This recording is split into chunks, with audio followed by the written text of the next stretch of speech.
that far as history, stuff like that, because America's new.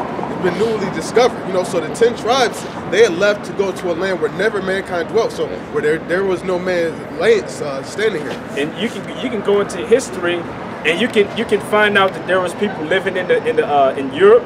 There were people living in Greece. There were people living in what's known as Italy.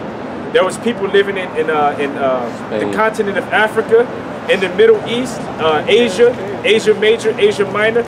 There was people living all in that region. But where in history can you go back and find out that there were people living in America? Only a couple thousand. Only a couple thousand years, maybe about 2,700 years. That's all. But if you extend that research beyond 2,700 years, you won't find any. Damn, wish I had that book with me. The Native Americans. Stupid if they say we come like the Native Americans, they come from they're Chinese. Yeah, I wish I had that book. What Chinese artifacts are there? You know what Native Americans were speaking Chinese. You know, there's no anything historically that links them to Chinese people at all. Hey, and then another thing, when they came over here, they brought a Hebrew translator, Luis Ditero. He brought a Hebrew translator when he came over here because he knew who the people were. If you look up James Adair, a book called Native Americans by James Adair, he goes all into how the Native Americans had the same custom as the Jews that was in Israel, showing that they're Israelites. And they kept on they wore garments with the border of blue with fringes on it. You know how they dress. Come on now. You're familiar with your culture, you know. Can I get this precept real quick? Because this is Jeremiah 17:4. And thou even thyself shalt discontinue from thy heritage that I gave thee, and I will cause thee to serve thy enemies in the land which thou knowest not, for ye have kindled a fire in my anger which shall burn forever. So our people, the Negroes down to the Latinos and Native Americans, forgot who they were because the Lord stripped them of their heritage. That's why you won't learn none of it. Because the Lord took it away from us, but now He's giving it back. He got whipped out of us. He got slaved out of us. You know, they had us when they had y'all specifically in those mines picking gold until your fingers came off, and if you didn't come back with enough, they mutilate you, cut your nose and your fingers off. You didn't have time to know your real history. All you had time to do was work. You know, so that's why people don't know this. And then the Native Americans and Latinos, they don't want to really culture themselves with the Negroes. But on the slave ship, they're both on there together, because the Lord told us that His people shall go on slave trips. There are Native Americans and Latinos on the transatlantic slave trade, because when they came over here, they took the Native Americans, they took some of them onto Spain and to Europe. Only like 100 of them survived out of 800 that they took over originally. Like 100 survived the first trip. They were going back and forth. They took the Negroes and they took this. They were going back and forth with the Israelites, taking them in slavery. Go ahead, for sure. Actually, I gotta head out. Sorry. Hey, well, you know, basically, you're an Israelite. You know, you're one of the Lord's. You're of the bloodline of whom the Lord's elect is, who His chosen people is. You know, so that's a blessing. And all of the people that came up against you, you know, those Spaniards, these white men that are ruling over us, that still has us in captivity. Because you're still in captivity under them. You still have an identification card. You know? They took your land, they robbed you of your land, they robbed your forefathers of their land. Well, they put them in slavery, they killed a lot of them. Well, the Lord's going to recompense them. The people that did that to your people are going to go into slavery. You know? Those that killed your people with the sword are going to be killed with the sword in due time. And that the Messiah whom they put made into their image, you know, so they took His image and they did away with the way He looked and made Him look like them.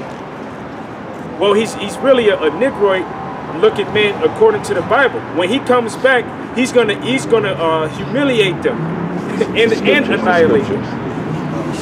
All right, y'all. Thanks for the information. I appreciate it. All right. Hey, so when you go home, because I know a lot of Latinos like to be claiming they Spaniards. Don't be claiming that no more, homie.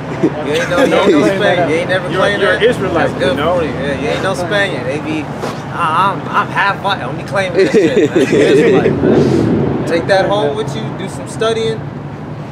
And Yeah, pray check the it Lord. out. Yeah. Check it out. Ooh. All right, man. Well, I got you got more on that. Like say something, I mean to cut nobody off. That's how you come up here and ask a question. Yeah. That's how you come up here. You be sincere with us. That's how we gonna treat you. You know, not like that dothead nigga that came up here, or people that have come up here in the past and dealt with us. You know, you come up here acting like a clown, you're gonna get dealt with like a clown. You come up here sincerely like that dude was, you're gonna get treated respectfully and told the truth. You know, that dude was cool. Everybody else will suck a dick and die. Where we gonna get paid? Hey, well, this is a big payoff, you know, and it's time to make a deposit right now, you know, before that economy collapse. That's right. You know, so cash in right now, man. Make your investment now, because if you don't make your investment now, then guess what? Hey, the time is gonna come when that economy is gonna collapse, man. You know, that the doors of the bank are going. Hey, the Lord's gonna go on the bank holiday. You know what that means? Yeah. Hey, what's that one commercial? JG Wentworth, I need my cash now. For the Israelites, this world belongs to us. You know, we want the world back.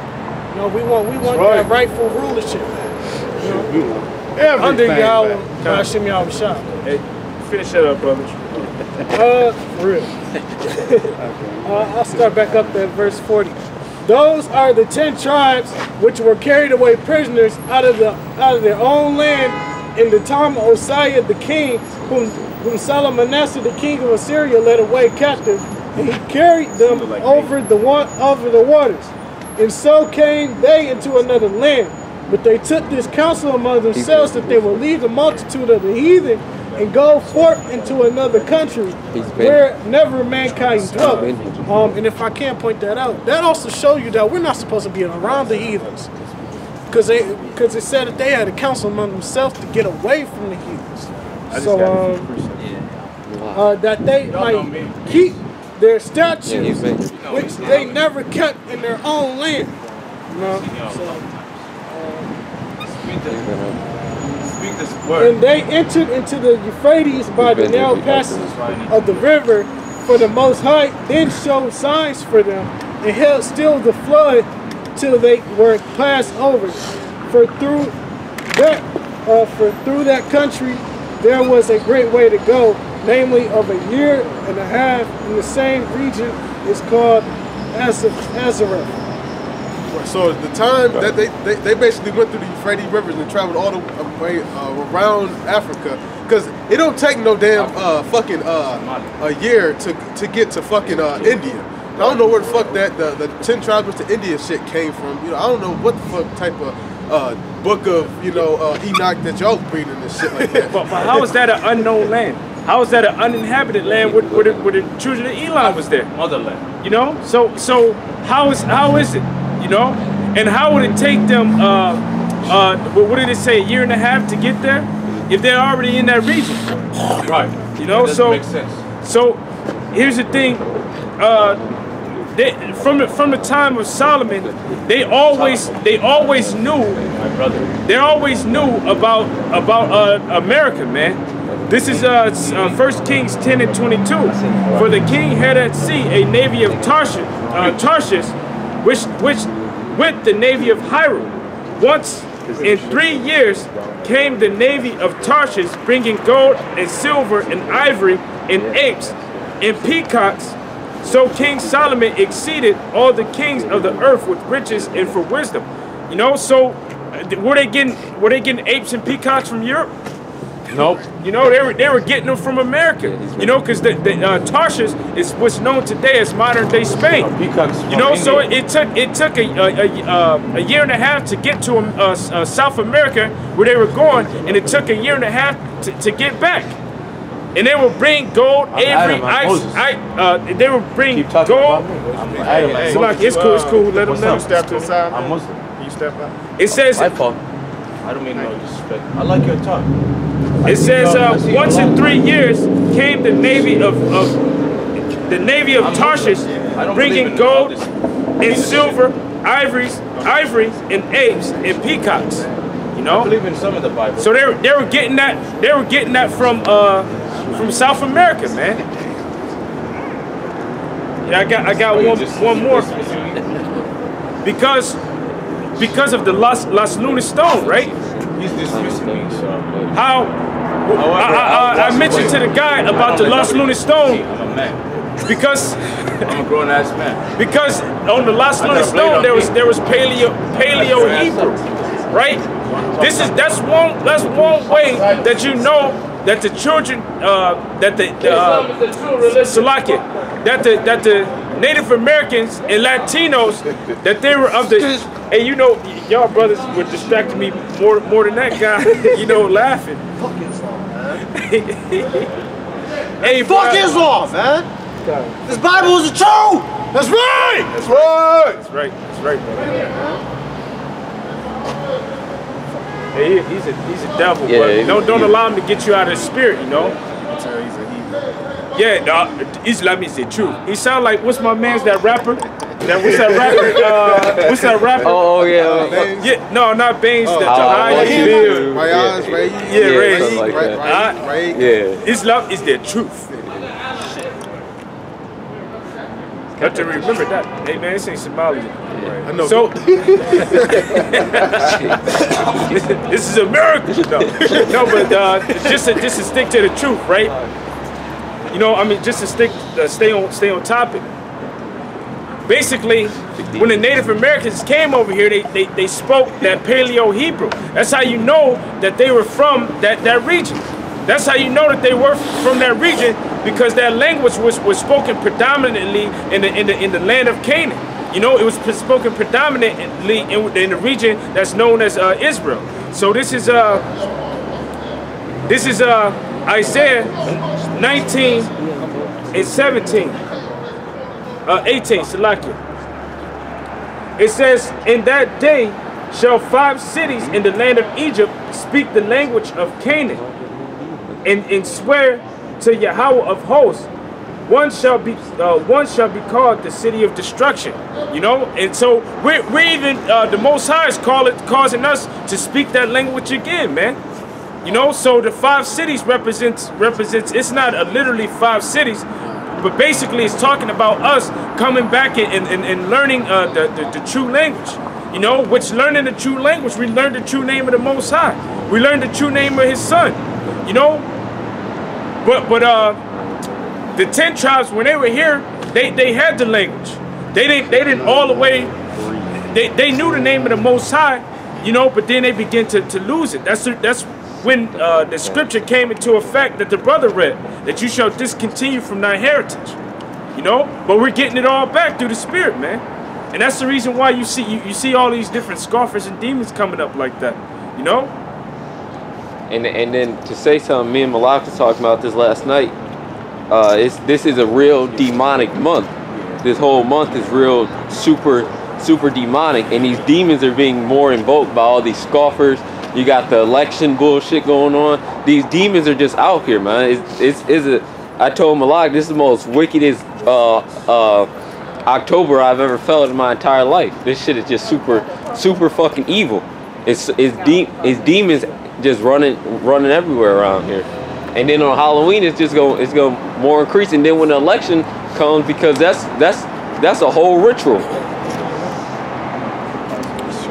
You can tell also the scoffers that's getting on, you know, like the brothers that we was talking about earlier, Yakanan, because that's a whole nother type of, you know, scoffing, you know, that he's doing, you know, because like that's innovative scoffing, you know, and put it like this, like you know, the brothers in Dallas and the brothers in LA did their own video, you know, like the Apostle Ricardo's a friend. Well, here's our rendition. He's a friend of our camp, you know, because he's been to our camp, and when Apostle Ricard came to our camp, not one brother, even when the 2 cast outs that got cast out, you know, or they actually left, I didn't even hear them talk bad about it.